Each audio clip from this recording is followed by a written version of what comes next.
حضور سیدنا غوث پاک سرکار رضی اللہ تعالیٰ عنہ کی کرامات اور آپ کے دعووں کے حوالے سے انجینئر محمد علی مرزا نے کچھ باتوں پر اعتراض کیا اور اس کا مذاق اور ٹھٹھا اڑایا ہے، اور کہا کہ شیخ عبد القادر جیلانی نے جو دعوے کیے قصیدہ غوثیہ کی صورت میں یہ تو کفریہ اور شرکیہ دعوے ہیں، اور قصیدہ غوثیہ تو شرک اور کفر سے بھرا ہوا ہے، اور یہ متکبرانہ دعوے جو ہیں یہ نہ تو نبی علیہ الصلوۃ والسلام نے کیے ہیں اور نہ ہی کسی صحابی نے ایسے متکبرانہ دعوے کیے ہیں۔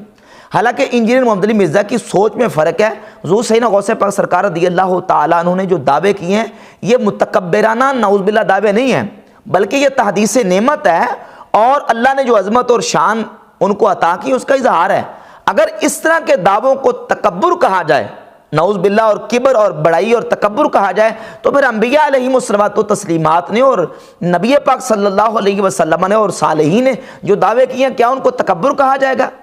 قرآن مجید میں حضرت سیدنا عیسیٰ علیہ السلام کا ذکر سورہ آل عمران کی آیت نمبر 49 میں موجود ہے۔ عیسیٰ علیہ السلام فرماتے ہیں وَأُنَبِّئُكُم بِمَا تَأْكُلُونَ وَمَا تَدَّخِرُونَ فِي بُيُوتِكُمْ، جو تم کھا کے آتے ہو اور جو تم گھروں میں چھوڑ کے آتے ہو میں تمہیں اس کی خبر دیتا ہوں۔ اُنَبِّئُكُم، میں تمہیں خبر دیتا ہوں جو تم کھا کے آتے ہو جو تم گھروں میں چھوڑ کے آتے ہو۔ تو کیا عیسیٰ علیہ السلام نے یہ تکبر کیا؟ نعوذ باللہ نہیں، تحدیث نعمت ہے، اور اللہ نے جو عظمت و شان دی اس کا اظہار ہے۔ سیدنا حضرت یوسف علیہ نبینا علیہ الصلوۃ والسلام کا ذکر سورہ یوسف میں آیت نمبر 59 ہے۔ حضرت یوسف علیہ الصلوۃ والسلام فرماتے ہیں کہ انا خیر المنزلین انی اوفی الکیل والمیزان وانا خیر المنزلین، میں خیر المنزلین ہوں۔ یہ دعویٰ ہے حضرت سیدنا یوسف علیہ الصلوۃ والسلام کا۔ یہ وہ کلمات ہیں جو حضرت سیدنا نوح علیہ الصلوۃ والسلام نے اللہ رب العزت کے بارے میں کہے ہیں۔ سورہ مومنون کی آیت نمبر 29 ہے۔ حضرت نوح علیہ السلام اللہ رب العزت کی بارگاہ میں عرض کرتے ہیں وَأَنْتَ خَيْرُ الْمُنزِلِينَ، یا اللہ تو خیر المنزلین ہے، اور سورہ یوسف میں یوسف علیہ السلام کہتے ہیں انا خیر المنزلین۔ تو اب یہ ان کا دعویٰ کیا تکبر تھا؟ نعوذ باللہ تعالیٰ۔ حضرت سیدنا یوسف علیہ السلام ہی اپنے بھائیوں کو کہتے ہیں اذهبوا بقمیصی ھذا فالقوه علی وجه ابی یأتی بصیرا، میری یہ قمیض لے جاؤ اور اس کو میرے والد حضرت یعقوب علیہ السلام کے چہرے پر ڈالو، اس سے ان کی آنکھوں کی روشنی اور بینائی واپس آ جائے گی۔ کیا تکبر کے طور پر یہ کہا تھا؟ نہیں، اپنی عظمت و شان کے اظہار کے لیے۔ انی حفیظ علیم، فرمایا میں حفیظ و علیم ہوں، یہ یوسف علیہ السلام کا دعویٰ تھا۔ تو کیا نعوذ باللہ یہ دعویٰ تکبر تھا؟ ہرگز نہیں۔ اسی طرح قرآن مجید میں سورۃ النمل کی آیت نمبر 40 میں حضرت آصف بن برخیہ نے جو اظہار کیا حضرت سلیمان علیہ السلام کے سامنے، انا آتیک بہ قبل ان یرتد الیک طرفک، میں آپ کی بارگاہ میں ملکہ بلقیس کا تخت لے کے آؤں گا آپ کی آنکھ جھپکنے سے پہلے۔ یہ دعویٰ تو ہے لیکن تکبر نہیں ہے، بلکہ اپنی عظمت کا اظہار ہے، اپنی شان کا اظہار اور تحدیث نعمت ہے۔ سرکار دو عالم صلی اللہ تعالیٰ علیہ وسلم کے بے شمار دعاوی کتب حدیث میں موجود ہے۔ نبی پاک صلی اللہ تعالیٰ علیہ وسلم نے کتنے دعوے کیے ہیں؟ صحیح مسلم میں حدیث نمبر 5940 ہے۔ نبی پاک علیہ السلام فرماتے ہیں انا سید ولد آدم یوم القیامہ، قیامت کے دن میں اولاد آدم کا سردار ہوں گا۔ تو اب یہ حضور علیہ الصلوۃ والسلام کا دعویٰ نعوذ باللہ تکبر ہے، علیہ باللہ۔ یہ حضور علیہ الصلوۃ والسلام کا یہ دعویٰ تحدیث نعمت اور اظہار عظمت کے لیے ہے۔ اسی طرح نبی پاک علیہ الصلوۃ والسلام کی حدیث ہے سنن ابن ماجہ حدیث نمبر 4190 اور جامع ترمذی 2312 نمبر حدیث ہے۔ فرمایا کہ انی ارا ما لا ترون واسمع ما لا تسمعون، میں وہ دیکھتا ہوں جو تم نہیں دیکھ سکتے، اور میں وہ سنتا ہوں جو تم نہیں سن سکتے۔ تو یہ سرکار دو عالم علیہ الصلوۃ والسلام نے خود دعوے فرمایا تحدیث نعمت کے طور پر۔ ان کو تکبر نہیں کہہ سکتے، یہ تکبر وہی کہے گا جس کے دل میں کجی اور ٹیڑھ ہے اور جو حق اور حقیقت کو سمجھنے کے موڈ میں نہیں ہے۔ اور یہ جو اعتراضات مرزا کرتا ہے یہ اعتراضات وہ ہیں جو منکرین حدیث کے اعتراضات ہیں، جو ملحدین کے اعتراضات ہیں قرآن پر۔ یعنی مثال کے طور پر بخاری مسلم میں ایسے انبیاء علیہم الصلوۃ و تسلیمات کے معجزات موجود ہیں، ان کی عظمت و شان یا ان کے واقعات موجود ہیں، ان واقعات کو لے کر منکرین حدیث جو ہیں وہ اعتراضات کرتے ہیں، اور ملحدین قرآن مجید پر اعتراضات کرتے ہیں، قرآن مجید میں جو انبیاء کے معجزات ہیں ان کا ذکر دے کے۔ تو انہی سے سیکھ کر مرزے نے اولیاء اللہ کی کرامات پر اعتراض اور انکار کرنا شروع کیا، اور اسی انداز سے اعتراض کرتا ہے جس طرح منکرین حدیث اور ملحدین اعتراض کرتے ہیں۔ اور پھر سیدنا غوث پاک سرکار رضی اللہ تعالیٰ عنہ نے اپنے مریدوں کے حوالے سے جو بات کی ہے یہ بطور ادلال اور بطور ناز کے اللہ کی بارگاہ میں جو ناز اور ادلال ہوتا ہے اللہ کے محبوبوں کا، اس انداز سے بات کی ہے۔ اس کو میں اس طریقے سے سمجھاؤں گا۔ سنن نسائی میں حدیث ہے، 5020 نمبر حدیث ہے، نبی پاک صلی اللہ علیہ وآلہ وسلم نے ارشاد کیا، قیامت کا دن ہوگا، اہل ایمان مومنین اللہ کی بارگاہ میں جھگڑا کریں گے۔ مومنین اپنے مسلمان مومن بھائیوں کے لیے جھگڑا کریں گے۔ تم ایک دوسرے کے ساتھ جو اپنے دنیاوی معاملات میں جھگڑا کرتے ہو، اس سے زیادہ وہ رب کی بارگاہ میں جھگڑا کریں گے۔ حدیث کے کلمات ہے، ما مجادلۃ احدکم فی الحق یکون لہ فی الدنیا باشد مجادلۃ من المؤمنین لربہم فی اخوانہم، یعنی مومنین اپنے بھائیوں کے بارے میں جو جھگڑا رب کی بارگاہ میں کریں گے، تمہارے اس جھگڑے سے زیادہ اشد ہوگا، زیادہ سخت ہوگا جو تم دنیا میں ایک دوسرے کے ساتھ معاملات میں جھگڑا کرتے ہو، وہ اللہ کی بارگاہ میں جھگڑا کریں گے۔ تو کیا مومنین اللہ کے جھگڑا اللہ پر کوئی پریشر یا دباؤ ڈالتے ہوئے کریں گے؟ نہیں، بلکہ ناز، اللہ کی بارگاہ میں ان کا جو ناز ہوگا اور جو ادلال کے طور پر کریں گے وہ ہوگا، نہ کہ نعوذ باللہ اللہ کے ساتھ کوئی پریشر اور دباؤ ڈالنے کے لیے جھگڑا کریں گے۔ تو حضور غوث پاک سرکار رضی اللہ تعالیٰ نے اپنے مریدوں کے حوالے سے جو بات کی ہے وہ اللہ کی بارگاہ میں بطور ناز کی ہے، کہ اللہ کی ذات پر مجھے ناز ہے کہ اللہ رب العزت جل شانہ میرے مریدوں کو توبہ کی مرتبہ کو توفیق عطا کرے گا۔ اس طرح ایک اور روایت کتب حدیث میں موجود ہے اور متعدد کتابوں میں یہ روایت موجود ہے کہ کچا بچہ، جو بچہ فوت ہو گیا، وہ کچا بچہ وہ اللہ کی بارگاہ میں اپنے والدین کے لیے جھگڑا کرے گا۔ تو کیا وہ بچہ جھگڑا کرے گا اللہ پہ نعوذ باللہ کو دونس اور اللہ پر کوئی دباؤ اور پریشر ڈالنے کے لیے؟ نہیں، نعوذ باللہ، وہ بطور ناز اللہ کی بارگاہ میں جھگڑا کرے گا اپنے والدین کی شفاعت اور بخشش کروانے کے لیے۔ تو اسی طرح غوث پاک سرکار رضی اللہ تعالیٰ عنہ نے اپنے مریدوں کے لیے اور اپنے معتقدین اور اپنے محبین کے لیے یہ بات کی ہے کہ میں اپنے مریدوں کو اللہ کی بارگاہ میں ان کی بخشش کرواؤں گا۔ تو نبی پاک صلی اللہ تعالیٰ علیہ وآلہ وسلم کی ذات گرامی قدر کے اس طرح کے بے شمار احادیث شفاعت آپ دیکھ لیں۔ نبی پاک علیہ الصلوۃ والسلام قیامت کے دن اپنے غلاموں کی، اپنے امتیوں کی اور اپنی امت کے گناہگار لوگوں کی شفاعت رب کی بارگاہ میں کریں گے۔ اور حضور علیہ الصلوۃ والسلام کی احادیث موجود ہے کہ سب سے پہلے جنت کا دروازہ جو ہے وہ کھٹکھٹانے والا میں ہوں گا۔ تو کیا یہ تکبر کے طور پر نہیں، یہ اللہ کی بارگاہ میں جو ان کی شان ہے اس کا اظہار اور اس عظمت کا اظہار ہے۔ اور ایک اور اعتراض مرزا نے حضور سے غوث پاک سرکار رضی اللہ تعالیٰ کے حوالے سے کیا ہے، وہ اعتراض یہ کیا کہ شیخ عبد القادر جیلانی کے بارے میں کہا جاتا ہے کہ شیخ عبد القادر جیلانی نے کہا کہ میرا مرید مشرق میں ہو اور میں مغرب میں ہوں، میرے مرید کا ستر جو ہے نا وہ کھل جائے تو میں اپنے مرید کا ستر چھپانے والا ہوں۔ تو کہتا ہے یہ جو قادری ہیں، جو پکا سچا قادری ہوگا، وہ اس کو اگر اتنا کانفیڈنٹ ہے تو وہ یہ کرے گا کہ میڈیا کے کیمرے بلوائے گا اور ان کے سامنے، میڈیا کے کیمروں کے سامنے یا شیخ عبد القادر جیلانی کہہ کے اپنی دھوتی کھول دے گا۔ اس طرح بات کر کے تو مذاق بھی اڑایا اور ٹھٹھا کیا۔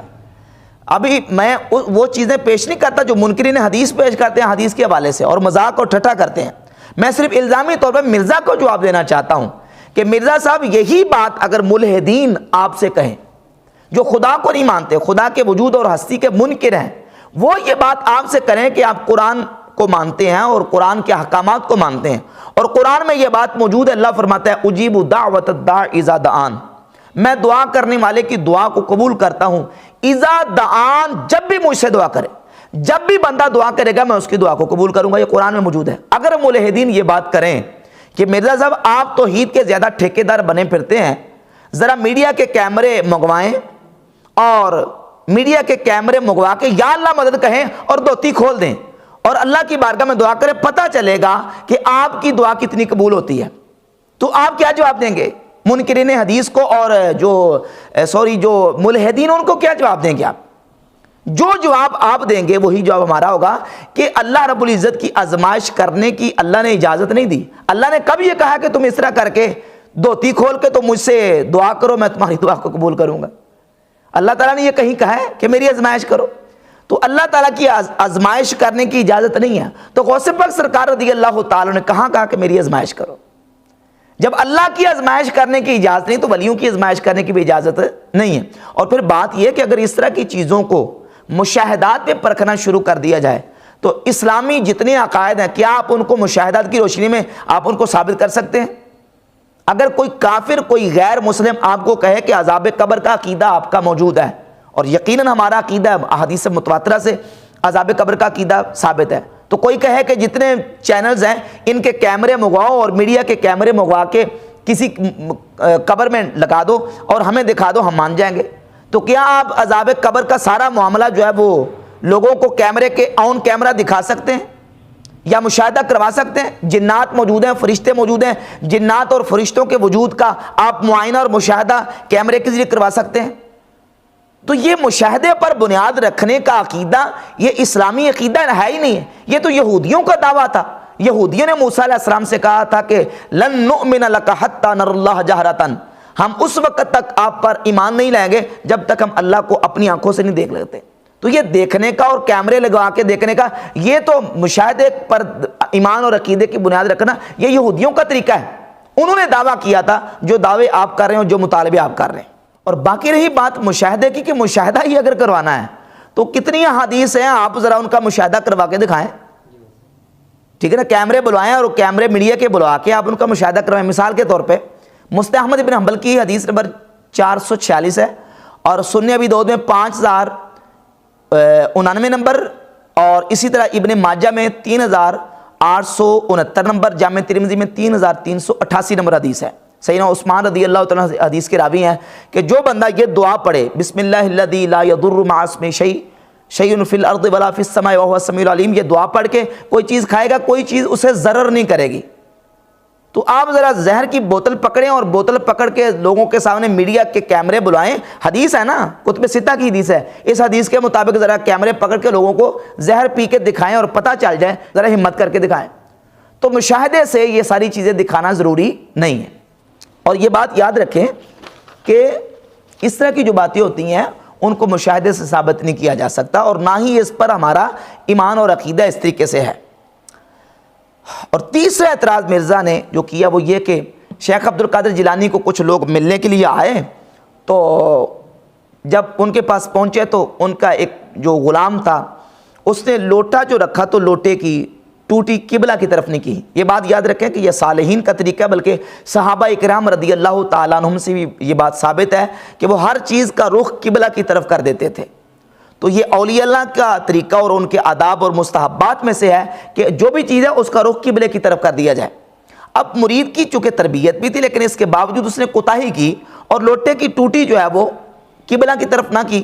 تو شیخ عبد القادر جیلانی رحمۃ اللہ کے پاس جو بندے آنے والے تھے، یہ کتاب بہجت الاسرار، جس کو مرزا صاحب کہتا ہے بہجت الاسرار، بہجت الاسرار جس کو پڑھتا ہے، یہ بہجت الاسرار میں شیخ شنوفی المتوفیٰ 413 ہجری، انہوں نے اس بات کو 101 نمبر صفحے پر اس واقعے کو بیان کیا کہ جب وہ لوگ آئے تو انہوں نے لوٹے کی طرف دیکھا اور اس غلام کی طرف دیکھا، تو شیخ عبد القادر جیلانی غوث پاک سرکار رضی اللہ تعالیٰ عنہ کو اس پر ملال ہوا کہ میرے غلام اور میرے خادم نے اس طرح کیوں کیا ہے کہ مستحب کو ترک کیا۔ تو آپ نے جلال سے اس کی طرف دیکھا تو وہ آپ کی نگاہ کی تاب نہ لاتے ہوئے جاں بحق ہو گیا۔ اب اس کا مذاق اڑایا اور کہا کہ یہ دیکھیں یہ لوگوں یہ مذاق اڑواتے ہیں شیخ عبد القادر جیلانی کا۔ تو مرزا صاحب یہ اگر آپ یہ کہتے ہیں نا کہ یہ مذاق، اسی طرح اعتراض کرتے ہیں منکرین حدیث، منکرین قرآن اس طرح اعتراض کرتے ہیں قرآن پاک اور احادیث طیبات کے معجزات پر۔ مثال کے طور پر بخاری مسلم میں متفق علیہ روایت موجود ہے کہ سیدنا موسیٰ علیہ السلام کی بارگاہ میں جب حضرت اسرائیل علیہ السلام ہے تو انہوں نے اسرائیل علیہ السلام کے لیے کے چہرے پہ تماچا مارا تو ان کی آنکھ نکل گئی۔ منکرین حدیث اس کو لے کے مذاق کرتے ہیں۔ یہ بخاری شریف میں حدیث 1339 ہے اور صحیح مسلم میں 6149 نمبر روایت ہے کہ موسیٰ علیہ السلام نے حضرت عیسیٰ علیہ السلام ملک الموت علیہ السلام کے تماچا مارا، اس سے ان کی آنکھ نکل گئی۔ تو آپ اس کا کیا جواب دیں گے؟ یہ جلال تھا سیدنا موسیٰ علیہ السلام کا جو اس وقت ان کو آیا، اور قرآن مجید میں واقعہ موجود ہے سورۃ القصص میں، سورۃ القصص میں موجود ہے کہ سیدنا موسیٰ علیہ السلام کے سامنے جب قبطی آیا اور اسرائیلی نے آپ سے جب مطالبہ کی اپنی مدد کا، تو موسیٰ علیہ السلام نے قبطی کے ایک مکہ دے مارا، فَوَقَذَهُ مُوسَى فَقَضَى عَلَيْهِ، موسیٰ علیہ السلام نے جب اس کو مکہ مارا تو اس کا کام تمام کر دیا۔ تو حضرت موسیٰ علیہ السلام کے مکے سے جو قبطی مرا ہے تو اس کو آپ کیا کہیں گے؟ اس کا کیا جواب دیں گے؟ اس کا جواب یہی دیں گے کہ حضرت موسیٰ علیہ السلام کا جلال تھا، حالانکہ عمر مبارک بھی آپ کی چھوٹی تھی، تو اس حالت میں آپ نے جلال کی حالت میں اس کو مکہ دے مارا اور مر گیا۔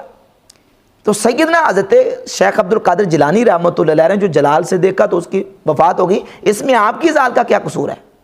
وہ جلال کی تاب نہیں لا سکا تو اس کی اپنی کمزوری تھی، اور بعض اوقات ہوتا ہے کہ بندہ جو ہے نا وہ خوف کی وجہ سے یا مارے دہشت کے انسان کی جان نکل جاتی ہے، تو دہشت کے مارے اور خوف کے مارے اس جو خادم اور غلام تھا اس کی جان نکل گئی۔ یہ جلال تھا حضرت سیدنا غوث پاک سرکار رضی اللہ تعالیٰ کا، یہ تو ان کی کرامت ہے، اور اس کرامت کو آپ مذاق بنا کے پیش کر رہے ہیں۔ اسی طریقے سے حضرت موسیٰ علیہ السلام کے جلال اور ان کے غضب کا ذکر قرآن مجید میں سورہ طٰہٰ کی آیت نمبر 94 میں موجود ہے کہ جب موسیٰ علیہ السلام واپس تشریف لے کے آئے، حضرت ہارون علیہ السلام کو اپنے داڑھی اور ان کے سر کے بالوں سے پکڑ لیا، اور حضرت ہارون علیہ السلام کہنے لگے کہ یا ابن امّہ لا تأخذ بلحیتی ولا برأسی، اے میری ماں کے بیٹے میری داڑھی اور میرے سر کے بال نہ پکڑ۔ اور پھر یہ بھی یاد رکھیں کہ یہ جو تاثیر ہے یہ اللہ کی طرف سے ہے۔ اگر حالت غضب میں انہوں نے اپنے غلام کو دیکھا، نوکر کو، اور وہ فوت ہو گیا، تو یہ تاثیر اللہ کی طرف سے ہے۔ میں صحیح بخاری کی ایک روایت پڑھ کے آپ کو اس مسئلے کو سمجھانا چاہتا ہوں۔ صحیح بخاری میں حدیث نمبر 3297 ہے، نبی پاک صلی اللہ علیہ وسلم نے فرمایا فَقْتُلُوا ذَا طُفْیَتَینِ وَالْأَبْتَرِ، دو مخصوص قسم کے سانپ ہیں، جب تم ان کو دیکھو تو ان کو قتل کر دو، طفیتین اور ابتر۔ کیوں؟ انہما یطمسان البصر، کیونکہ یہ دونوں اگر کسی کو دیکھ لیں تو کیا ہوتا ہے کہ یہ دونوں دیکھنے سے آنکھوں کی بنائی کو زائل کر دیتے ہیں، یعنی ان کے دیکھنے سے آنکھوں کی بنائی چلی جاتی ہے، اور یہ اگر حاملہ عورت ان کو دیکھ لے تو اس کا حمل گر جاتا ہے۔ اب یہ بتاؤ کہ ان سانپوں میں یہ تاثیر کس نے پیدا کی ہے؟ سانپوں کی تاثیر کو مانتے اور اللہ کے ولی کی نگاہ کی تاثیر کو نہیں مانتے۔ یہ صحیح بخاری کی روایت ہے، صحیح بخاری میں یہ حدیث موجود ہے کہ سانپ کے دیکھنے سے یا سانپ کو کوئی دیکھے تو دیکھنے والا اندھا ہو جاتا ہے، سانپ کو دیکھنے سے بندہ اندھا ہو جاتا ہے۔ یہ طفیتین اور ابتر سانپ کی خصوصیت ہے، اور اگر حاملہ عورت اس کو دیکھے تو اس کا حمل ساقط ہو جاتا ہے۔ یہ سانپ کی تاثیر مانتے ہو تو اللہ کے ولی کی نگاہ کی تاثیر کوئی نہیں، اللہ رب العزت کی طرف سے یہ تاثیر اللہ اپنے ولیوں کی نگاہوں میں پیدا کی ہے۔ اور اسی طرح احادیث صحیح بخاری مسلم کی متفقن علیہ حدیث ہے، العین حق، نگاہ یعنی آنکھ نظر لگ جانا یہ برحق ہے۔ اگر کوئی بری نظر سے دیکھتا ہے تو بری نظر لگ سکتی ہے، تو اچھی نظر سے کوئی تاثیر واقع نہیں ہو سکتی۔